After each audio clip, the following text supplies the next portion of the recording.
Can wearing makeup boost cognition as well as confidence? Have you ever noticed that when you wear makeup, you feel more confident? There's actually a known psychological phenomenon called the lipstick effect. Wearing makeup does something to us psychologically. It boosts our confidence, increases feelings of self esteem. It can totally change your attitude and your personality. Can wearing makeup actually affect your cognition as well? According to news18.com, yes. Harvard did a study where they took 3 groups of women that were undergraduates. The female graduates were placed in separate groups and given a series of tests to complete.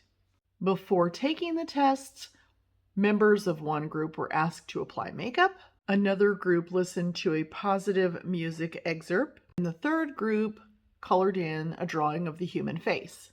After all the participants were scored, the researchers concluded that there was a significant increase in cognitive performance from the group that listened to the positive music.